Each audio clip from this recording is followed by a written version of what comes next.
श्री स्वामी समर्थ. नमस्कार स्वामी भक्तांनो, आजच्या व्हिडिओमध्ये आपण पाहणार आहोत स्वामी समर्थांची भक्ती कशी करायची. स्वामी समर्थांची भक्तीच्या मार्गावरती राहून आपण आपल्या जीवनामध्ये असणारे दुःख, दारिद्र्य आणि जे आपल्या जीवनातील समस्या आहेत त्यांना आपण सामोरं कशा प्रकारे जायचं आहे ते आजच्या व्हिडिओमध्ये आपण पाहणार आहोत. मला माहीत आहे तुम्ही स्वामी समर्थांचे निस्सीम भक्त आहात, तुमची स्वामी समर्थांवरती श्रद्धा आहे, त्यामुळेच तुम्ही स्वामींचा हा व्हिडिओ पाहत आहेत. स्वामी समर्थांचे तुम्ही भक्त आहात आणि श्री स्वामी समर्थ, जय जय स्वामी समर्थ अशी कमेंट आपल्या व्हिडिओला टाका.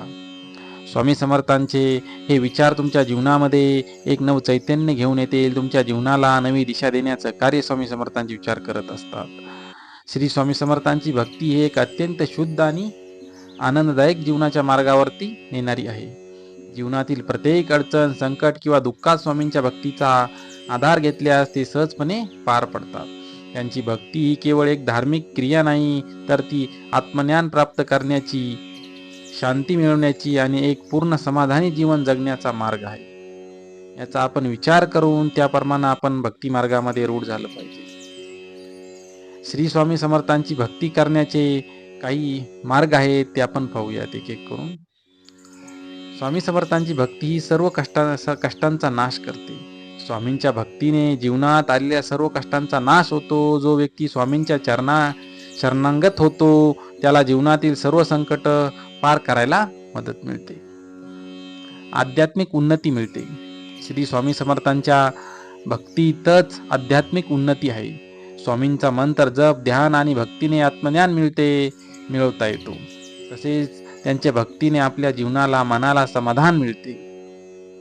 आत्मविश्वास आणि धैर्य यांची निर्मिती आपल्यामध्ये होते. स्वामींच्या भक्तीत जर आत्मविश्वास आणि धैर्य प्राप्त होते, त्यांच्या आशीर्वादाने जीवनातील अडचणीवर मात करता येते. आपल्या जीवनामध्ये येणाऱ्या प्रत्येक अडचणींना स्वामींची शक्ती आपल्याला सामोरं जाण्याची शक्ती देत असते, आपल्याला ते पाठबळ देत असतात. त्यामुळं आपण आपल्या जीवनामध्ये येणाऱ्या अडचणी आणि संकटांना सामोरं जातो, त्यांच्यावरती मात करतो. संपूर्ण समर्पण. आपण जर स्वामींच्या चरणी संपूर्ण समर्पण करणे आवश्यक आहे. त्यांच्यावर विश्वास ठेवून जी भक्ती केली जाते ती शुद्ध आणि निर्मल असते.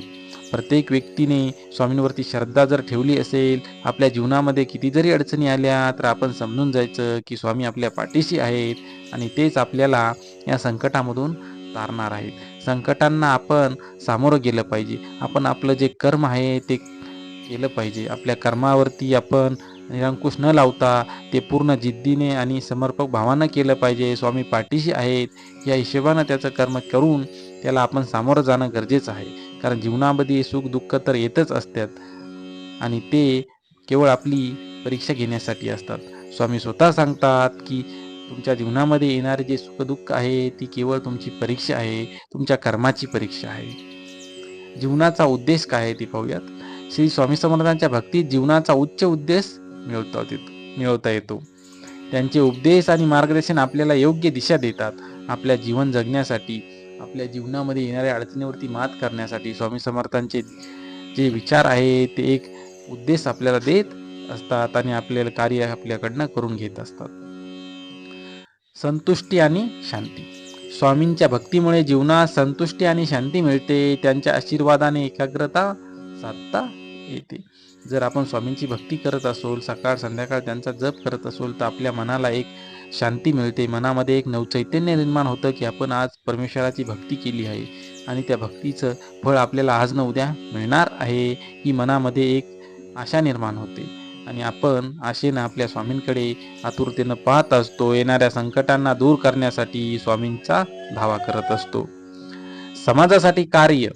स्वामींची भक्ती हे समाजासाठी कार्य करण्याची प्रेरणा देते, एक सत्य आणि योग्य मार्ग दाखवते. स्वामींची भक्ती जी आहे ती आपण आपल्याकडनं कार्य करून घेत असते. समाजसेवेची आपली भूमिका असली पाहिजे. इतरांना मदत करणे हा आपला ध्यास असला पाहिजे. इतरांना अडचणी निर्माण न करता त्यांना सहकार्य कसं होईल हेच आपण आपल्या कर्मामधनं पाहिलं पाहिजे. इतरांची मदत जर केली तर स्वामी एक ना एक दिवस आपली मदत जरूर करतील आणि आपल्या अडचणींवरती ते मात करून आपल्याला एक सुखमय जीवन जगण्याचा मार्ग दाखवतील. अधिक प्रयत्न करा आणि आत्मसात करा. श्री स्वामी समर्थांची भक्ती खूप गहन आहे. ती केवळ शब्दामध्ये व्यक्त केली जाऊ शकत नाही, ती अनुभवातून येते. म्हणूनच त्यांचा प्रत्येक विचार, शब्द आणि कृती आपल्या जीवनात अंमलात आणा. ध्यान आणि साधना. स्वामींचे ध्यान आणि भजनातून आत्मा पवित्र होतो, मनुष्याला शांती प्राप्त होते. शरणागती स्वीकारा. त्यांचं मन, त्यांचा शरीर आणि त्यांच्या कर्मावर विश्वास ठेवा. श्री स्वामी समर्थांची भक्ती एक अशी शक्ती आहे जी आपल्याला जीवनाचे सर्व पैलूमध्ये यशस्वी आणि समाधानी बनवते आणि स्वामींच्या चरणी आपल्याला एकनिष्ठ करते. श्री स्वामी समर्थ. तुम्ही जर आपल्या चॅनलवरती नवीन असाल तर स्वामी समर्थ माझी आई या यूट्यूब चॅनलला सबस्क्राईब करा, लाईक करा. यामुळे आमचे नवनवीन अपडेट, नवनवीन व्हिडिओ तुमच्यापर्यंत सर्वात आधी पोहोचतील. श्री स्वामी समर्थ. श्री गुरुदेव दत्त.